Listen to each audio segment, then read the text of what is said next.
Just 4 months ago, we toppled the Domino plank world record, but this time, we're nearly doubling the size of the structure. With 240,000 planks, this will be our most impressive world record yet.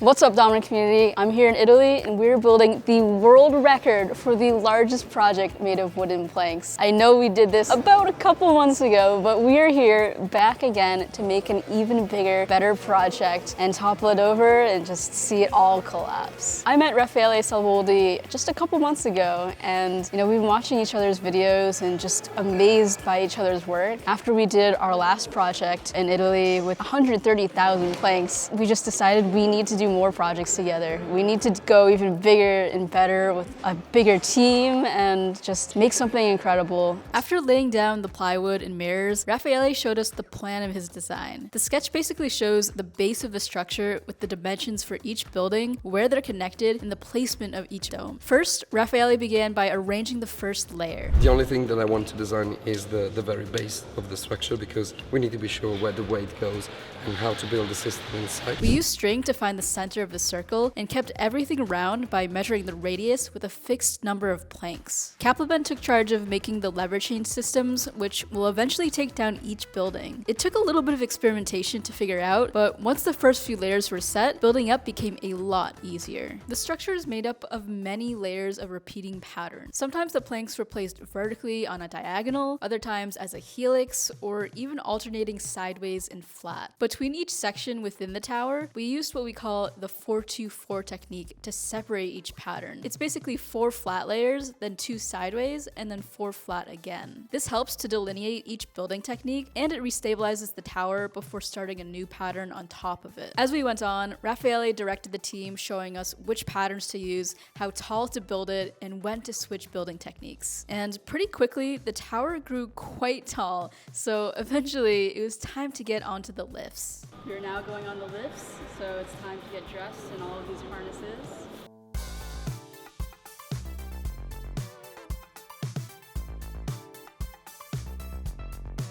So it was really cool to be able to go around the buildings and get really high up and build exactly where you need to. There were quite a few challenges in building this project. One of them for sure was in building the vertical stacked planks. There were a lot of domino-like sections in the build where it's really not stable, because when you set up a wooden plank, it's much taller than a domino, and because of that, it's more prone to tipping over. It can be very wobbly. So when you stack them like dominoes, and especially when you put multiple on top of each other, it gets really unstable. The most challenging part for me, I'm not the greatest with heights, and being up there, my hand isn't steady, but it's just persistent. You do what you need to do and you get it done, but it's hard. It's really hard. It was very stressful in the first day, but it was very fun because after 1 week we developed our own code for all the different techniques, and it was just beautiful. Keeping the tower stable was a critical part of the building process. Every so often, we checked the tower from above to see if any part of the circle was caving in or out. As we built higher, we could make adjustments and taper the tower as needed.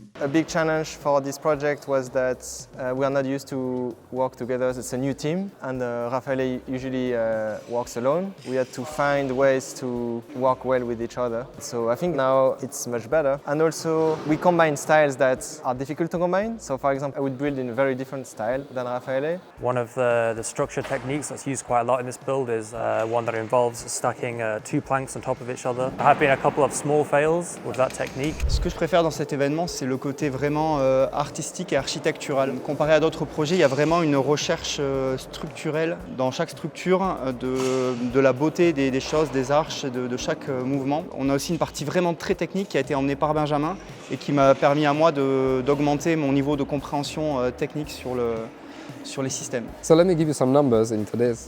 We had 10 days of work with a team of 8 builders, what I think is the best builders in the world. It took 220,000 planks to be built. That means this is a world record because this is the largest structure ever built in history, made of wood planks or any small blocks. And this is gonna topple. I mean, how amazing is this? Deciding which techniques to use, where to place the domes, and how to change the shape of the tower gave us a lot of creative freedom, which personally, I think that's actually what makes this project really exciting. You never know what the final result will look like until it's finished, and I think that's really the beauty of creating these imaginary cities. Once in a while, we'd accidentally drop planks. We just had our biggest fail yet.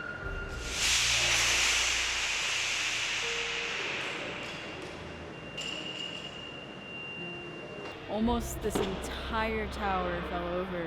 It fell because of this extra camera that was on the lift. It must have hit a pillar and just toppled this whole tower.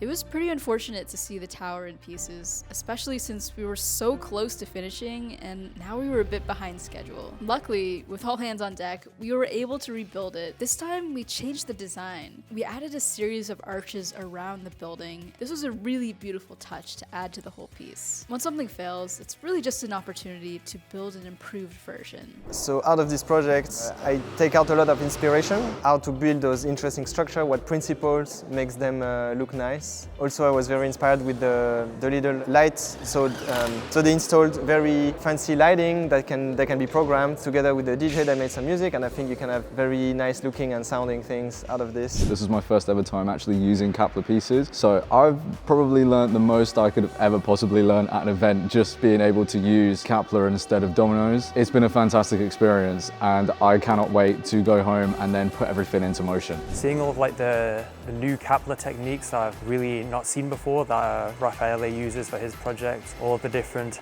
designs and structure techniques, it's really interesting. I guess I've learned how to do like the different types of domes, the circular ones and the square ones, those are really interesting, and the spirals as well, those are awesome, I love those. So the destruction sequence, we start over here with a bunch of normal dominoes. Then they transition into this second chain, which we call a herringbone, and it goes in the middle. Then it collapses that middle tower, and then they all go out in spirals. After this, it climbs in the structure, and then we see the domino here. It crosses those two bridges, and then after it's done on the second bridge, then it will take down this big tower, and then all the towers fall in sequence. So all towers, the system at the base of the next tower. I also learned how to make domes, which was a really useful technique to close the structures. It's really easy to make it just come out perfectly if you just match the corners every time. It just slowly tapers in at a really even rate. If you just align certain things in very particular ways, whether it's like one plank thickness in, or aligning the corners, or half a plank, then you can keep the structure really even all around, and it works really well. So yeah, those bridges over there, they are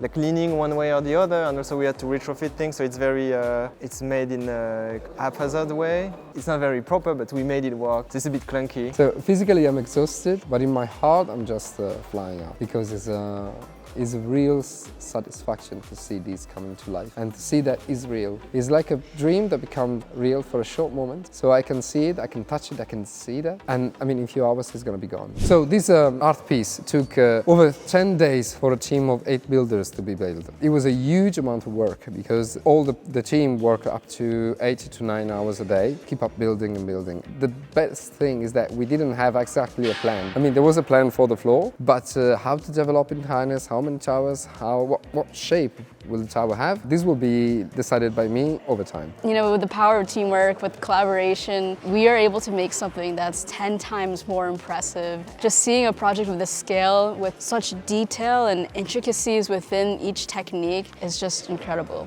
Toujours, sur tous les projets, les dernières heures, il y a un peu plus de stress parce qu'il reste peu de temps, il y a plein de petites choses à finir. Mais je me sens relativement serein parce qu'on a bien adapté le temps qui nous restait au système à mettre en place. Il y a encore une petite partie stressante où il va falloir enlever les sécurités, donc il va y avoir un certain niveau de stress. You know, whether I'm happy, whether I'm sad, or any other emotion, like I feel like I can always go to building, and no matter what, it's going to cheer me up and calm me down, and I don't know, give me some level of peace. I wouldn't say I'm nervous about the topple. I think Kepler, he's building most of the domino parts, the chain reaction parts. There's really no one in the world who's better at doing it than him, so I think it's in good hands. If the project's going to work perfectly, then it's going to be him who's done it. So I'm just grateful to be here and to be part of this team and make something that is just incredible. Like, we're literally breaking the world record again, even bigger. It's been such a cool experience being here with everyone, being in Italy, trying new food. Yeah, I'm just very thankful. For the start of the project, we're using my brand new H5 Domino Creations summer set. So these are the final pieces. Let's set them up. And finally, after 10 days of work, we finished the structure. Taking in the project from a distance, it was a truly magnificent structure with so many fine details, patterns, and techniques to form each individual building. We were all really proud of how it came out and could not wait to see it come down. Make sure to give this video a big thumbs up and subscribe for a new world record. And now, let's topple it.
Now that was a pretty amazing fall down. Huge thanks to Raffaele Salvoldi for organizing this incredible project. Make sure to subscribe to his channel and all of the builders involved using the links in the description. I also want to shout out our featured community member, TL Domino, who's been making some fantastic setups lately. Thank you for watching, and as always, I'm Lily Hevish, and keep on building.